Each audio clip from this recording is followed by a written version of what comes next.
I've been part of other organizations like the VFWs or veteran motorcycle groups or whatever veteran type organizations, and found a tribe, a brotherhood, and all that stuff there, and it was great. Tell us, man. Tell us about this organization. When it came to my transition out of the military mindset into the civilian world, I had to get away from some of the toxicity and some of the the big egos everywhere. Freemasonry is a bunch of different people from all walks of life, man. There's grandpas, great grandpas, dads. There's people that are, that are very successful in business. There's no egos there. That's the big thing. None at all. It's important to put everything out there, every community, every available pathway to brotherhood for a veteran that might be isolated and feeling alone.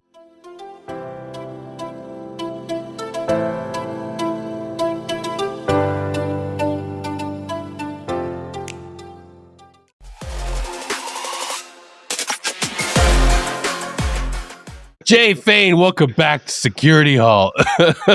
Well, no Harry Potter shenanigans here today. No. Oh, that fandom, man. That's a weird fandom. My wife's a big Harry Potter fan. Yeah, so's mine. Yeah, it's all good. So no, I'm not gonna knock it. She's I don't know. This is for the audience. This is definitely TMI, but she's got the costume from like the French chicks from that other school when they all come to the Tri-Wizard Cup tournament. Oh yeah, I know. I'm a fucking loser. Well, I got right here in my office area. Where'd it go? Someone took my wand. Oh. I don't my like wife's that. got that full outfit, and it's nice. You have some Potter role playing. I got my wand right here. Except she looks hot when she dresses up. I'm just a 40+ something loser. Just that looks good. Well, this last year's Comic-Con, I didn't dress up. Like my stepson did and my wife did, and I forget what they wore. Or he made like a whole outfit. Nice. And then I forgot what she wore, like exactly who she was. But I was like, they're like, what are you going to wear? I just brought my wand and just stuck it to my side and just wore whatever I usually wear. It's like, yeah. Fucking Jay, I'm a wizard.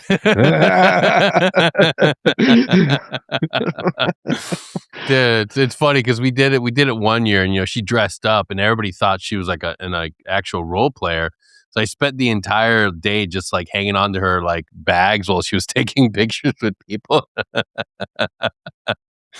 was nice. It was very enjoyable. Yeah. She wouldn't do the same thing for me when we went to Star Wars, the Galaxy Edge. Who would have thought dressing up as a hairless Chewbacca would be a tad bit taboo? Yeah. With a leather daddy fucking choker. I'm a Wookiee. Just been shaved. Don't kink shame me. What the fuck? Get out of here, sir. I think the last Star Wars thing I ever watched was I forget which one it is, but when Kylo Ren like killed Han. That was the last time I watched it. Like, I went to the theater with a buddy of mine to watch it, and then after the theater, I was like, man, I can't believe they killed off Han. I was so mad. I wasn't mad, but I was like upset. I was like, you can't do that to Han. It's the most ridiculous plot line. This is where we're at. I don't care what you tune in for today, folks. We're going down this rabbit hole. In one movie, they kill off everybody's favorite fucking hero or anti-hero. And then they give everything to this one girl. Just like, here, have a sidekick, have a ship, have his shoes. I'm surprised she wasn't wearing the fucking vest at the end. And you know what? Lando's your best friend now, too. Go ahead. It's not fucking fair. You killed my childhood. Oh, man. How you been, Jay? Oh, good. Just plugging away over here, man. Doing my thing. Yeah. Staying afloat. I feel you, man. I feel you. Ebbs. Life's waves, dude. You got to ride them while you can. Looking 2025 was a lot of work, man. And I'm not doing it. I'm not doing it anymore unless you're working with me on my terms. So I restructured a lot of things, had to let go of some stuff. But, I I've had some sound wisdom from people, and they're like, hey, you know, be willing to walk away from things that don't serve you. Be willing to walk away from relationships that run our course. Not everything has to be forever. So I took that to heart, and just fucking moving into 2026, understanding that like, hey man, come on board. Love to have you as a client, but you gotta follow some rules. Yeah. Daddy has some rules, and it's all because this brain can't work without structure and systems. Yeah. Just use Google Sheets, man. It's a Google Drive. Just drop the shit there. Oh, dude. I get it, bro. Dude, it's so crazy. Like I never in a million years like thought I would be like people have this like, oh, you must have everything figured out. I don't fucking have it all figured out. If you ask me questions in the inbox and expecting like all this like sophisticated knowledge, more often than not, I tell people, I'm like, all right, be prepared to be really scared because I don't know what the fuck I'm doing either. They're like, yeah. Like people will reach out, we're like, hey man, how do you start this with your business? I'm like, let me clue you in on something. You just ask me a question, then I'm thinking I should be doing the same thing that you're doing. Yeah. But I will say this: I've had some recent guests that are also like, you tend to think like I won't spoil it if it hasn't aired by now, but I did have a guest that from the outside looking in, you think like, they're a big company, like they're out there, they're doing this thing, and that guy like gave me so much information afterwards and talked. It's like, dude, we've only been in this journey for 5 years, 6 years, and like even though we have like great investors, that's been the one thing that differentiates us between where you're at and where we're at. We had a shitload of investors, so we had like all this money to like scale and go rapidly and build. That's the only difference. We're still trying to figure this shit out. Like I got family members are on the payroll because it's like it's cheap labor. I'm like, I get you, I get it. Yeah, dude. So it's I'm looking forward to working hard, but on my terms, if that makes sense. Because like, I want to build that team, man. I want to build that team. I want to have like, I think it's too early to talk about what we're doing with our other friend, but I think that that's the other thing, like being able to clear off some overhead of some tasks and some like extensive stuff that was really like, because I started thinking about it, like, how can I commit to another project if this project is A, super taxing, and B, it doesn't jive with everything else that I'm doing. So now that that's been let go, I feel a lot better, man. But we're here to talk about something that I think is really important, man. Like we find our family and our community in so many different ways. And you certainly have a story that that I want to listen to and I want to understand because it involves a secret clandestine organization. It's not though, man. I envision it as a building that needs like there's like you look around, you look left, look right, and there's nobody there, and then like you like breathe on a secret strip, and then a keypad comes up, enter brotherhood code. You're like beep beep beep, and then another little scanner comes down, show us your wiener. Access granted. Whatever. It's not like we're walking into like some super secret underground skiff or nothing like that, bro. That'd be so fucking sick. And like the hallways are lined with all the things that like you influenced throughout the eons. Like we built the pyramids. It's like holy shit. And you go down a little further, it's like dinosaurs. We created them. What the fuck? We've been instrumental in everything that's really important. Even disco. Oh, man. Oh, brother. Tell us, man. Tell us about this organization. Well, how do you want to start out? Like, what do you want to know? Like, no, tell us how, like, I guess the best way to start it is like how you found out about Masons, if for those listening, the fraternal, and the proper name, because I'm going to fuck it up. Sure. I mean, Freemasonry. Yeah. Everyone, a lot of people know it because they've seen the symbol, the lodges, the whatever, because it's out there in the open. And I'm sure a lot of people, maybe people who are listening in or may come across this, may know someone or maybe have family members, because like it's just one of those fraternal organizations that's been around for a long time. There's a deep, deep, rich history about it, man. That I don't know. I'm still like learning things, or I talk to older Masons or others that tell me all these things. I was like, wow, I did not know that. That's pretty cool. It's more like just the history of it, like who's who or who's been, or like there's a lot of cool things about it that I enjoy when it comes to the history. But like how I came to it, I was a friend of mine who's a bartender. Uh, he used to wear his ring with the symbol on it, and I go and have a few drinks, hang out, and I see him where I would see the symbol on his ring, and then I remember kind of just asking him like, what is that about? Because I've seen it everywhere, man. I've seen other people wear it. I've seen the badges on people's cars or whatever, and I'm just curious, man. Like, what is it about? He's like, well, he just kind of gave me it's just a fraternal organization of good men in our local communities trying to do good for the community. Nothing, there's no big secret about it. There's nothing. I was like, well, and here's a common misconception about it. Like some people or a lot of people think like you have to be invited to this. This episode of Security Halt is brought to you by Dr. Mark Gordon and Millennium Health Store. If you've listened to this show, you know how seriously we take brain health, recovery, and long-term performance, especially for veterans and high performers. Dr. Mark Gordon is one of the leading experts in neuroendocrinology and traumatic brain injury. He's just released his new book, Peptides for Health. Both the medical edition, Volume 1, and a consumer edition, Volume 1, are available right now.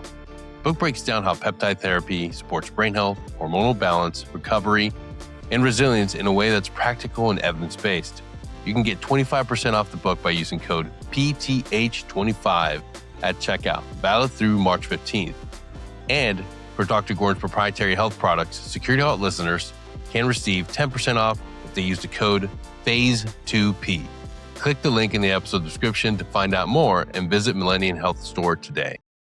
Secret organization to be part of it? No, completely not true. And I was like, well, then how do you become one? He's like, there you go. That's how you do it. You ask.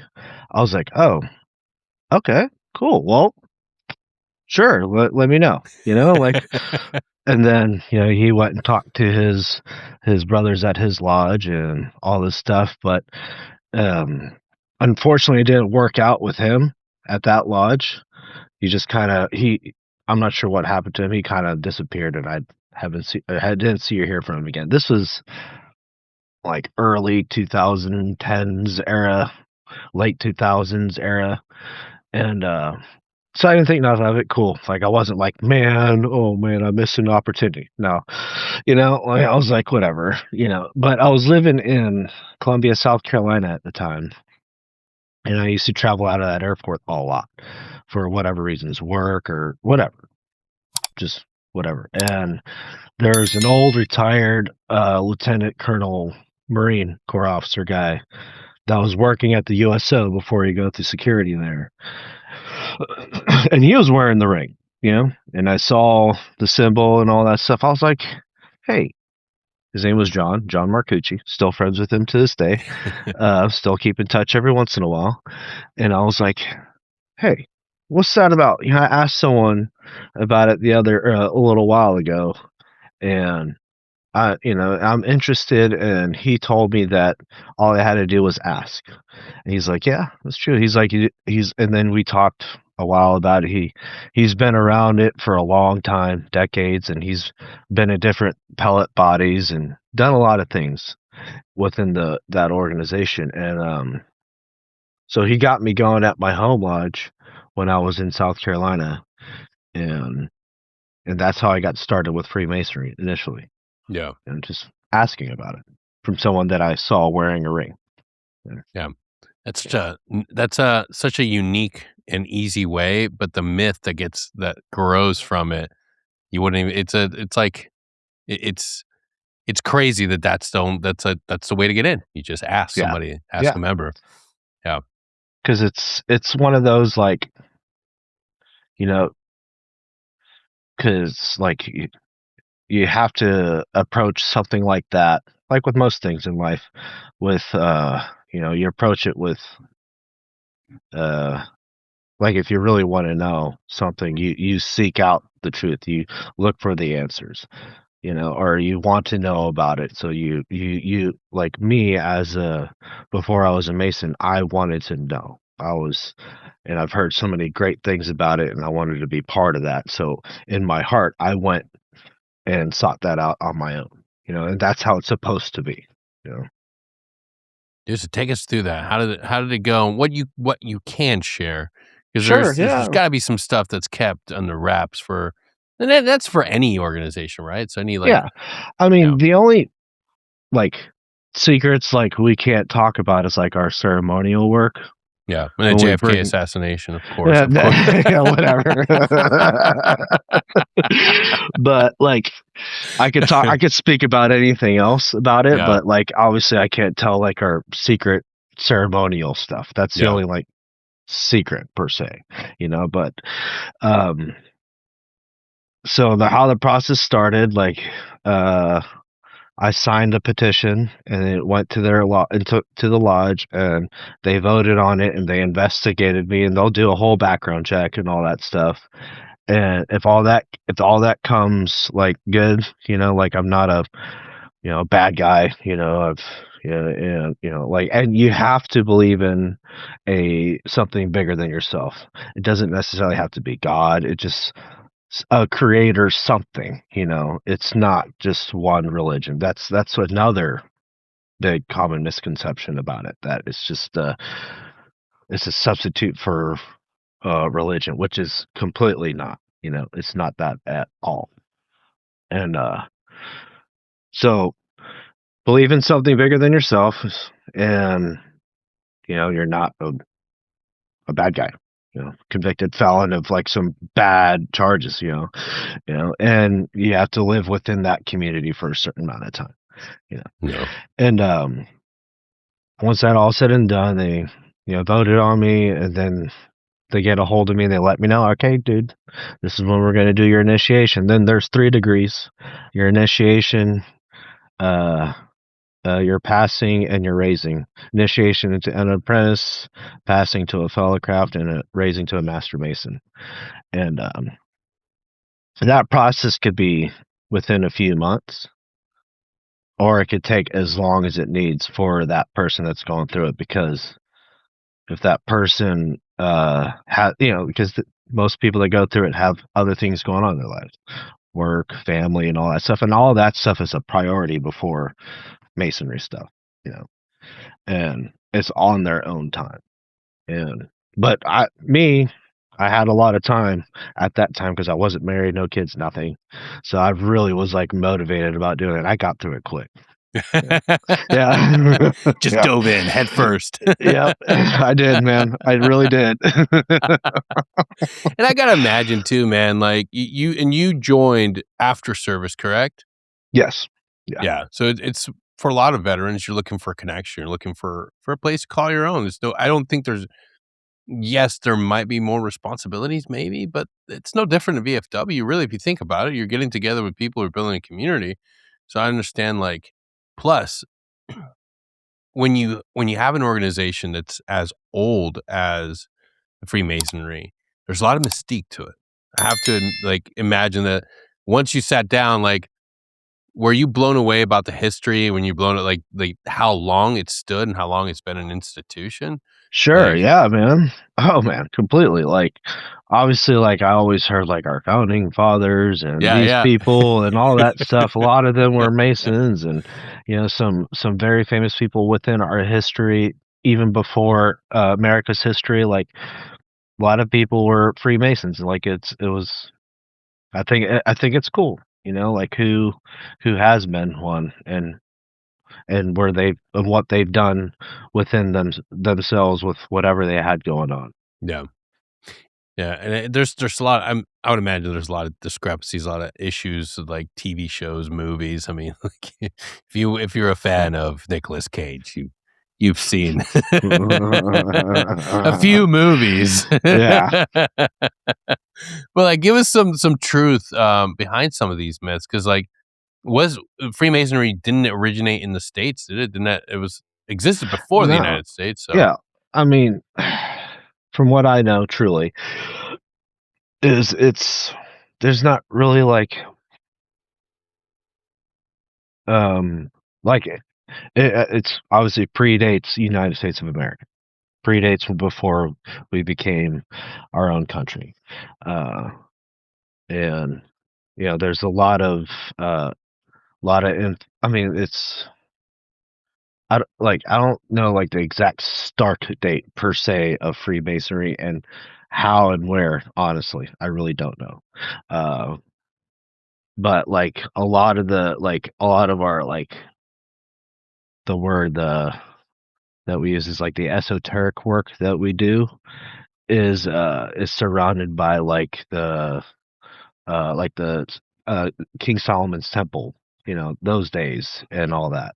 Because like Masons built those temples. Masons built a lot of things way, way, way back in the day, and they say that those Masons had their own little things, little clubs or whatever, and or something like that, and that's how it kind of got started. I really don't know, honestly. If I really wanted to deep dive and figure that stuff out, I can look it up or start asking around. Like it's so crazy because there's so many like conspiracy theories and different videos out there. The real truth behind the Freemasons. Yeah, it's like they always get it. It always comes back to aliens. It always circles back. And where were they during Area 51? Trust me, I've heard it. I've heard it all. I've seen it all. Especially like scrolling through like the conspiracy theory stuff and like just random friends or random people that approach me and talk to me about it. I'm just like, I'm like, all right, guys. I always say it, like, if you really want to know. This episode of Security Halt is brought to you by Dr. Taylor Bosley and Precision Wellness Group. Let's be real. By now, a lot of New Year's resolutions have already fizzled out.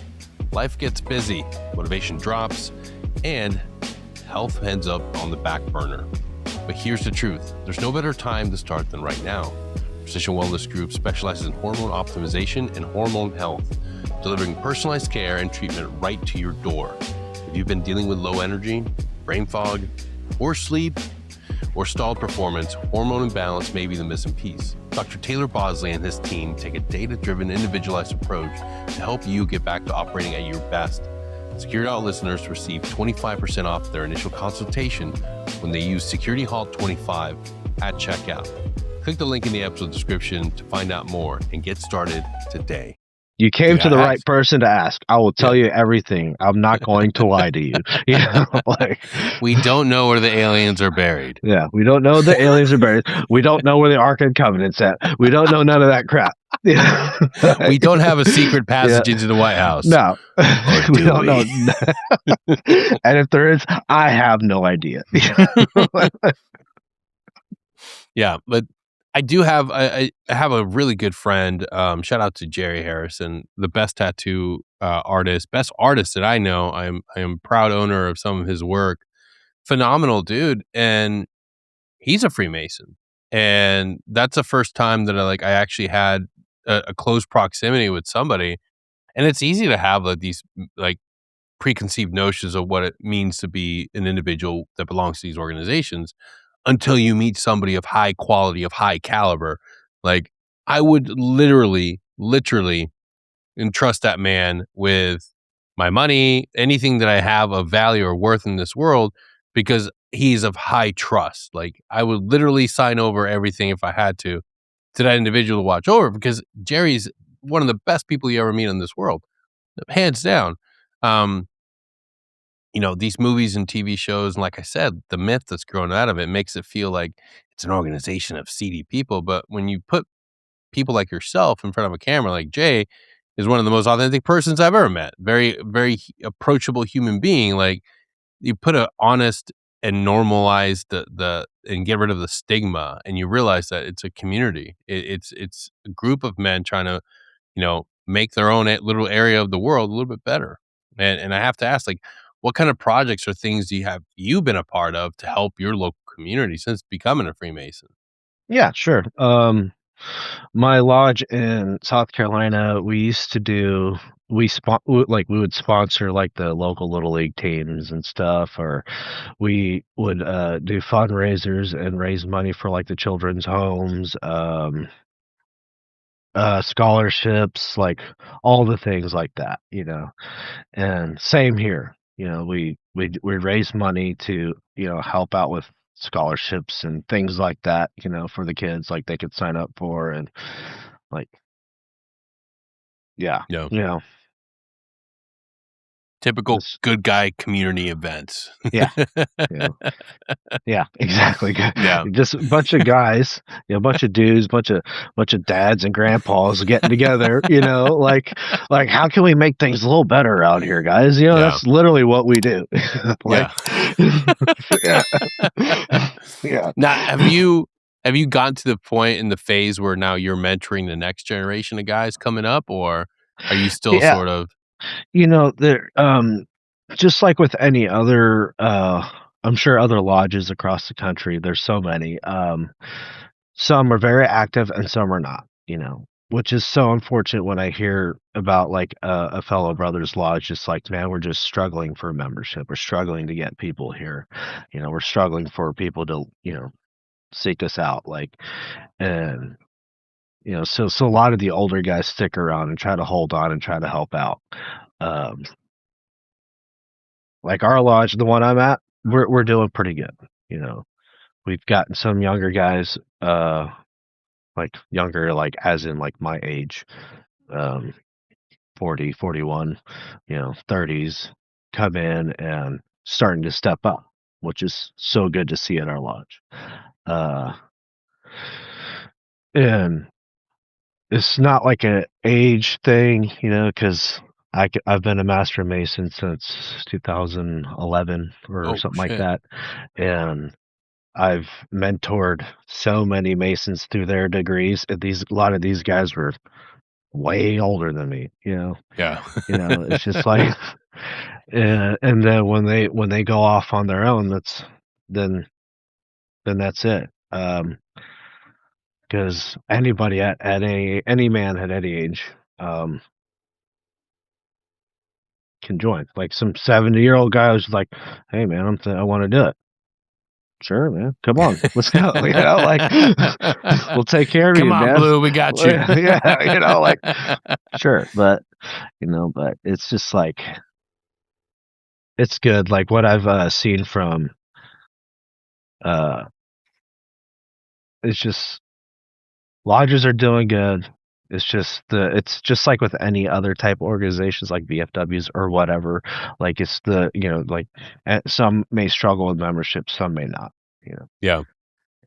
So I would imagine, I don't know, like the younger generation, the digital nomads, the people that spend more time on the internet, spend more time on their phones, like how do you attract or engage with those individuals? Like is there any sort of like, I mean, you know, it takes engaging with a Freemason to find out about Freemasonry, but has there been any sort of like growth in maybe the idea of like, hey, we'll put Jay on TikTok to dance and do some marketing for Freemasonry? I mean, there are Freemasons out there, which their content is predominantly about their Freemason stuff, and Oh, no they shit. they put out good things, But then, just the social media monster, man. Yeah. It's never it's the good things doesn't get out there as much as they should.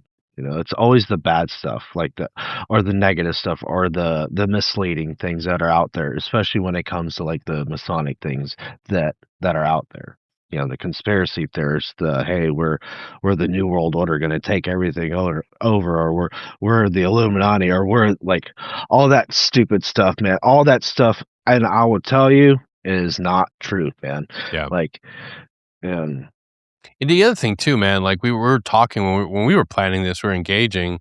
It was on the that episode of Sean Ryan with that I forget who it was, came out and they were talking about the conflicts between the Catholic Church and Freemasonry, and while there may be this, you know, I'm not the I'm not the Holy Father. I'm not in the Vatican. I don't know the historical context. All I know is that I'm engaging with a friend and a human being who's found community, like and friendship and belonging in this other organization. Yeah. I think if I sat down and I remember this is funny. I've gone I've gone to confession and I've never confessed something that wasn't a sin. And I had this moral gray area. I went to confession. I talked to Father, and he like he like looked at me. He's like, "Hey, man, like weird, but not a sin." So I feel so I feel like I've gotten to the point in my life as a man of my faith where I finally got to a point where like I didn't do something bad and now I'm running out of bad things to do. So I figure like engaging with you isn't a sin. Talking to somebody outside of my lived experience, outside of my immediate community isn't a sin. Being able to engage with you. And what I want people to understand is like it could be any community. It can be any sort of like uh brotherhood or like except like if you're part of some fringe like hate group or something, Yeah, yeah. don't engage with those people. Yeah. But be willing to have discourse, be willing to learn about each other's like life, what you do. It'd be hard to be a friend if you didn't at least sit down, break bread, and ask them about what they do, with their community, with their friend groups outside of your thing. And I think it like when you demonize something so much to the point where it scares people from engaging and talking, like you can have a problem. Yeah. Yeah. Like I'm not going to become a Freemason if it conflicts with the higher order and understanding of my faith. I won't. But nothing in my faith says you got to go out there and find these people and you got to slay them. That's not a thing. And I think that guy was making it seem like we're immortal enemies, and like that couldn't be further from the truth, man.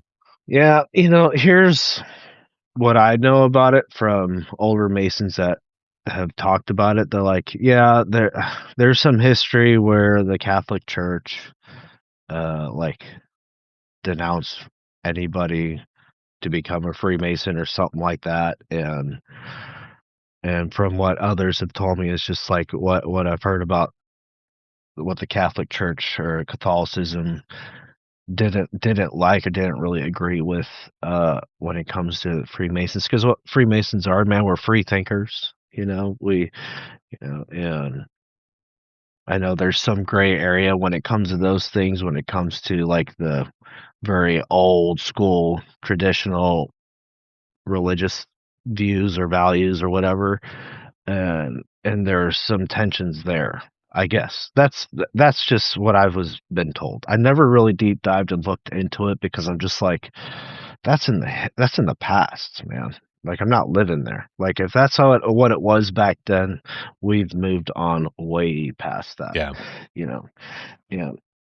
My thing is like I'm not part of the leadership. Yeah. So I feel like there's a gray area. And if I need to go to confession for it, well then I'll take my licks. So it's like, hey man, I don't work with the Pope. And I didn't see anything in the Bible that is explicitly said not to engage with Freemasons and not talk with them.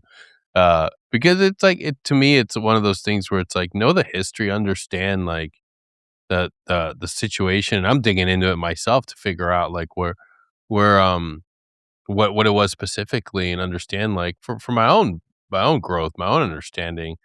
It's like, but at the end of the day, God calls on me to be a better person and to be a good friend, to be a good brother, to be a good neighbor, to not be a dirtbag, to not be a fucking Yeah. loser.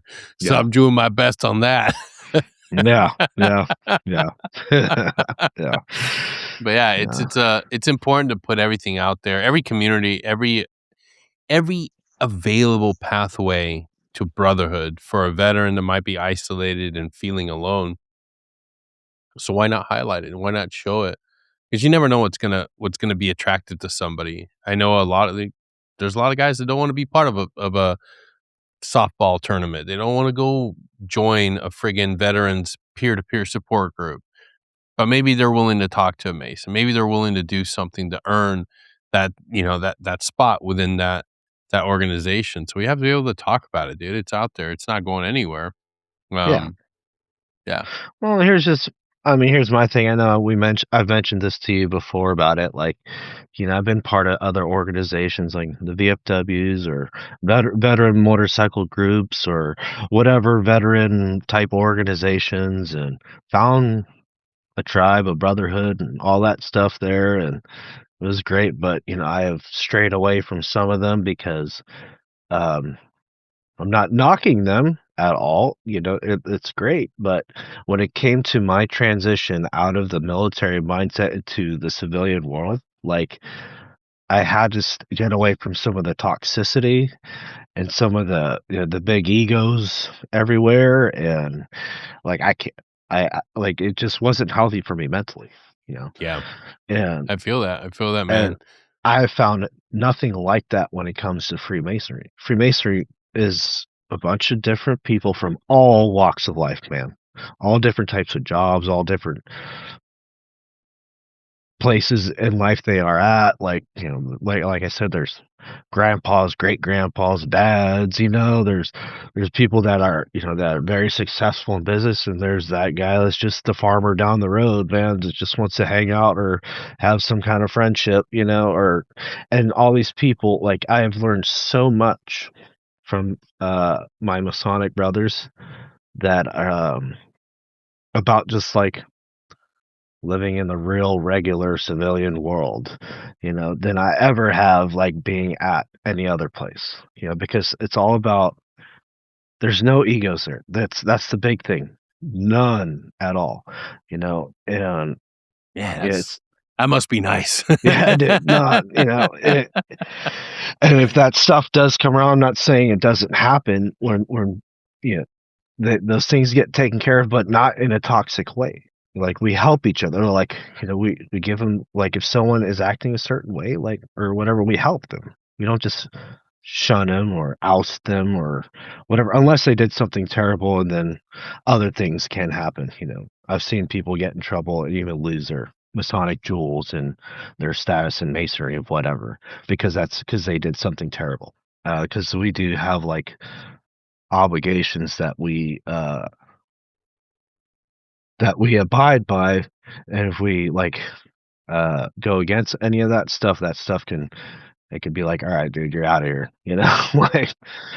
But it's when it comes to that, I'll say all Freemasons that are out there right now, if they're truly like about the work and about what the organization is about, like, it's about like helping each other be better.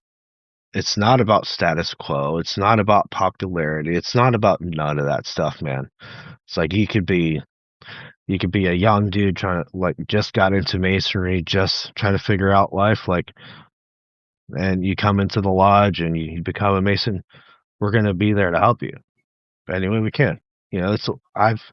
Like, when I was going through some terrible things, like, my Masonic brothers were there more than my veteran brothers, because they understood. Yeah, man, they understood, like, like, they knew me personally, and they knew what I needed. It wasn't like I didn't get any pushback. They didn't shun me out. They didn't like treat me like I was like some, like, someone that can't help. They can't help anymore. Like, and like having those types of people around. It's like, how can I equate it? Like, it's like having a bunch of dads around, that just want to help out their son. You know what I'm saying? Like, that must be nice, Jay. must be real fucking nice. Get him off my fucking show. He knows it's a soft spot for me. I'm 41 years old. I still wish I had a dad. No one taught me how to play baseball until I went to Iraq. Yeah, because no one's trying to like make anyone feel a certain way. Yeah. Like it's like once we meet, like whenever we have our meetings, like we go in and we hang out, we socialize, and then when we go into the lodge and do our business meeting, like anything that's happening outside of our lives, like we leave it out the door. And then if we need help, like we know that there's someone that I know that there's someone I can talk to that will listen, and will at least be an ear for me. I don't necessarily need the help, just stories shape culture. They build trust. And when they're told the right way, they move people to action. That's what we do at Security Halt Media. We don't just produce content, we create authentic, impactful, and purpose-driven storytelling for podcasters, nonprofits, brands, and leaders who are on a mission. For people who've lived real experiences and want their message to actually matter. From podcast production and video to strategic storytelling and distribution. We help you clarify your voice, elevate your brand, and connect with the audience you're trying to serve. If you have a story worth telling and a purpose behind it, Security Halt Media is here to help you tell it the right way. Click the link in the episode description to learn more today. Someone there. Yeah. All right. Let's get down to the bottom of some myths and some core knowledge information. What is the difference between a regular Freemason and a Prince Paul Mason? Because I've heard of both, and I don't know. Prince Hall Masons and all that. Don't quote me on it. Like, back in the early, I think the Prince Halls were predominantly I'm not sure what the correct term here to say publicly. Well, I only saw them. I saw a lot of Prince Paul Masons in Fayetteville, North Carolina. African Americans with Prince Paul Mason attire. Like the rings were the big thing. The shirts, it was all. And I'm only saying this because it's what I saw at the time. So if it's not right, it's not me being racist. Is there a color thing? Because they all wore purple. I don't know. Maybe that wasn't. Yeah, I have a lot of friends who are Prince Hall Masons. I've never been to a Prince Hall lodge or anything like that, but when we do interact and we see like each other's the symbols, like, oh hey brother, we do the thing where we know for sure, and then it's just like whatever, but like the history of the Prince Halls, man, like I've never deep dived into it, like I've heard that like some people say like back in the early days that when there were Freemasons here in this country, at least, that when they had their slaves, they wanted them to also be part of the organization. They wanted them to have that as well. Oh wow. They didn't want to completely oust them or something like that, so they started that to give them. That's what I heard. Yeah, I don't know, man. Like, we'll fact check it. We'll put something up, and by we I mean I'll put great. Something here. Yeah, but most states nowadays, like all that is like all intertwined. Like there's no like real big separation. Like, it's just the history. I don't know, man. Yeah. I always found it fascinating because I remember they're really predominant in the Fayetteville area, and I always thought, I'm like, I wonder what the difference is. Like, what do they do? So if you're listening and hit me up. Let me know. Go to sechaltpodcast@gmail.com. Give me the info. I want to know. It's curious. I saw them everywhere. I saw them at Myrtle all the time, too. It's the same thing, man. Like, I mean, they do the same work to raise their guys to Master Masons. Like, it's all the same type of work. Yeah. And the reason, the cool thing, the reason why I always saw them in the area, they're one of the only organizations that I always saw doing fundraisers in the local area in Fayetteville and then in Myrtle Beach. Now we would go out there for shenanigans as young men. But yeah, I always thought about that. I'm like, what's different? What's can I join the principal? I don't know. Let me know. Let me know in the comments. I mean, I believe you can. Like, if there's like a thing, like if you want, like there's not like a race thing anymore, dude. Oh, I thought it had to be. I had you exclusively. I wasn't part of the cool club. And And if it is, man, like if there's a place where it's like that, then they're doing it wrong, bro. Well, they're doing it completely hidden camera. wrong. I'm gonna go through there doing like Project Veritas style. Excuse me, good man. I'd like to be a Prince Paul Mason. Yeah. What the fuck? Jay sent me. Please don't beat me up. Yeah. Oh, now I've heard that lodges have to abide by a strict building code, which includes no windows. Is that true? No, I mean, inside our lodge room where we do our work, our business, and all that, Mm-hmm. sure, no windows in there. But outside, like where our dining room and all that stuff, yeah, we have windows and stuff out there. But in the lodge room, yeah, I believe we should. There's no windows in there because we don't want someone peeking in while we're doing our thing. Yeah, You know, doing your things, science stuff, building things. Yeah, but it's open. Like if people wanted to visit a lodge and not a Mason, they're welcome to come inside and see everything. Yeah, but they want to know. They gotta ask. You know. Yeah. Is it true that every Freemason has to get a tattoo? No. Oh, I don't have a Mason. I don't have a Mason tattoo. I've thought about getting one, but I don't have one. Yeah, but a lot of Masons do. Yeah. Yeah. It's it's a part of American culture, man. But I do think do you guys do like a census to figure out manage and figure out the growth and number of the organization? Like an annual count of hey, this is how many is that I do wonder with the amount of like I said earlier, the amount of people that are just more inclined to be recluse and be, indoors and not out in clubs. I wonder if if it's still growing, it's still an organization that has healthy numbers, or maybe, I don't know, pivoting to an online meeting platform. Yeah. So every lodge has a Grand Lodge. That's and every lodge is recognized under that Grand Lodge. Yeah. And Grand Lodge, they keep a strict record of all that stuff. And I believe if you wanted, it's not I don't think it's private, but I'm sure you can look it up or find out. It's not like they're keeping that a secret. You know? Do you guys have big annual meetings where crazy is there a Freemason convention once a year where everybody gets together from everywhere, or is that not a thing? I mean, each state has their Grand Lodge meetings, so all Masons across the state can attend if they can. You know, statewide. Okay. And then they do have national type meetings and stuff here and there. I've never been to any of those. I've been to a Grand Lodge meeting once. But if I when it comes to Freemasonry, going up that route to being part of the Grand Lodge and all that, it gets very busy. It takes up a lot of your time. You know? Yeah, I would imagine. Yeah. Are there things you can't do?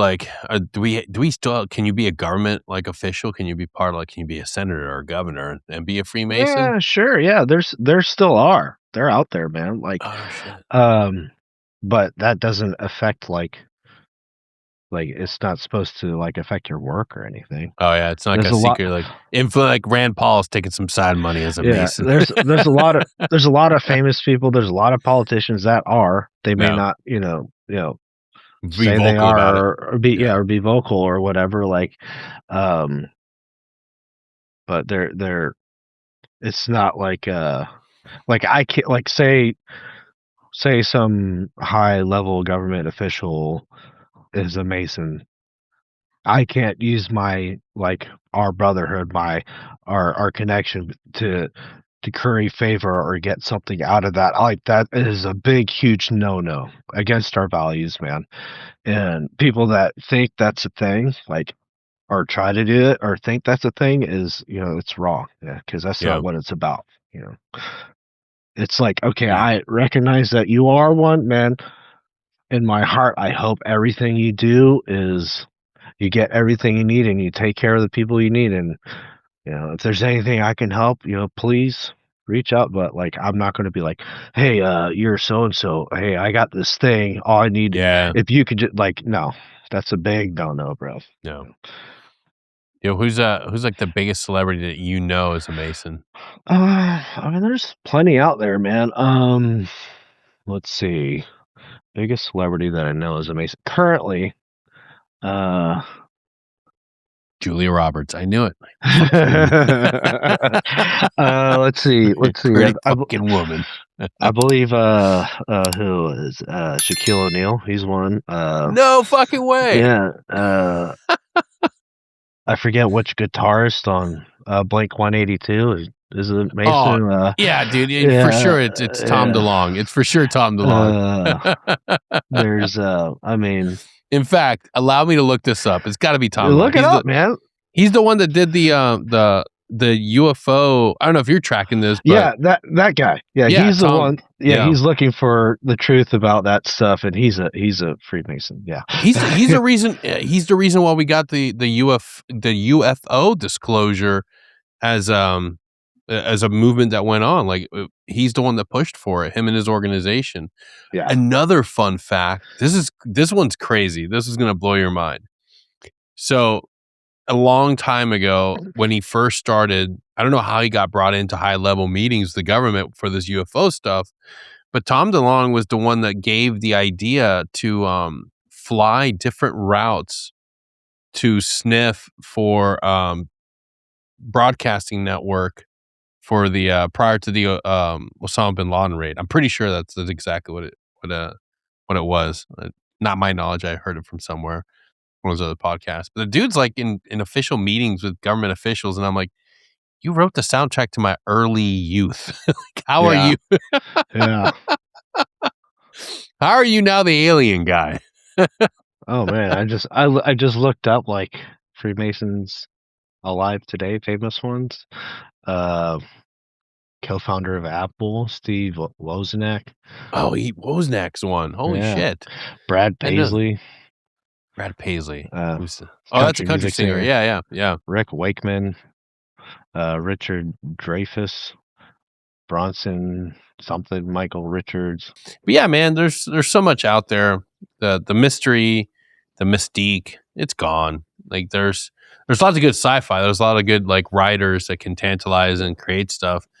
And things can be true, right? Like back in the day, things could have been more, or it could have been completely different. But now in modern age, that level of like mysticism and corruption and back alley swindling exists only in our government. So if you're looking for somebody to blame for bad things going on, it's Dan Crenshaw and guys like him. That's just the truth. We vote the real bad guys into office, and then they sit back with their eye patch on. I'm gonna get Sean Ryan. Oh man, everybody's suing the fuck out of each other these days. The anti-hero guys are getting sued. Fucking Sean Ryan's getting sued. What am I gonna get sued, huh? I've been doing this long enough. I deserve some litigation. Yeah. It's unfortunate to see those things. It's unfortunate to see the veterans tearing each other apart like that. Yeah, it's crazy, man. It's crazy, dude. Like, and I think the problem too is, like, if you just reach out to each other and talk and get to the bottom of things and engage in discourse, it's a lot better than leading on to this like destruction, mutually assured destruction of each other. Like, they're like, dude, I get it. Lawyers are cool, but you know what's cooler? Being able to come to common ground, understand the core grievances, and if you were wrong, if you lied or you made a mistake, be a man up, own it, and explain. Like it's we have a sense of responsibility when we do these types of things. Like, look, I'm nothing. I'm no fucking superhero. I did serve with some awesome dudes. My old team fucking sweater. That's right. There's only two ways you get this sweater: by serving on the team or sucking them off. And I did both. That's right. But it's like there's a type of shit out there, man, where people are like trying to tell this larger than life thing. When in reality, all you got to do is just be a good person. Share your lived experience authentically, impactfully, with a purpose, but don't fucking muck it up with bullshit. And because people call you out and then you want to sue people. No, dude, just be a real dude. Engage, talk, air it out like men. Yeah. It's bury easier. that hatchet and be done with it, man. Yeah, dude. Life's too short to have these it's too short to have these like giant beefs. And I joke about Dan Crenshaw because I'm fucking nobody, and I rightfully think that he's made a lot of money illegally, and he should come to light and apologize for doing it, and put himself in a corner, not run again. But to each their own. I happen to believe in ethics and being honest, and maybe that's just not the way he lives, and that's how he wants to live. That's fine by me. Who am I to judge a man? Yeah.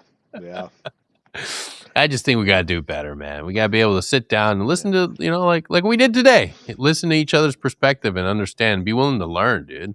Yeah. Because if it's important to you, as long as it's not hurting other people, I'm down to listen. I'm down to learn. And but it's like it's a weird world we live in. It's a weird world with the race for attention. Yeah, man. You see it everywhere in all aspects of life, especially I'll just speak for at least within our culture, the American culture, you see it everywhere, whether it's politics, whether it's with the youth, whether it's at some kind of job, whether it's at home, whether you kind of see that stuff happening everywhere. And since we're on the topic of Freemasonry, I always say if there's an anti-Freemason out there or whatever, I don't challenge them. I invite them to hey man, let's sit down. Let's have a coffee. Let's share a meal together. Let's talk. And ask me all the questions. Let's just sit here and have a normal conversation, civil conversation. And whatever comes of it after it's done, however you feel afterwards. My hope is I would change their mind if they have something very negative to say. But I am no one to change someone's mind. If someone's mind is made up, that's their own prerogative. That's the freedom that they have within themselves. But I will be glad to sit and talk with anybody. And and that's how it should be across going to the veteran thing with those two guys you mentioned. That I would love to see that happen. And be wow, that's how it's supposed to go. It is, man. It's it's good to make fun of each other and poke and prod, but at the end of the day, dude, you're big. Both of you are big, dude. Big personalities. Be willing to talk it over it. It sets the right tone and the right example for everybody else. And I think that the older I get, I get a little wiser, and I understand that it's not always about fist fights and a pissing match and trying to prove that you're better. Sometimes it's how can you be the bigger person? Sometimes it's letting go of the feud. Sometimes it's moving on. Sometimes it does involve taking a knee and being the one that listens, being the one that listens to the criticism, takes it, and corrects himself. And I think a lot of us, myself included, need to do that from time to time. If you're wrong, you're wrong. Be willing to admit it. Be willing to move forward on the right direction. But litigation's gotten way too crazy, man. It's just, man. It's just people that when people interact, now they're sharing those energies, those environments together. Now it's learn how to do the give and take thing, not the whole I'm submitting to you, now you need to submit to me thing.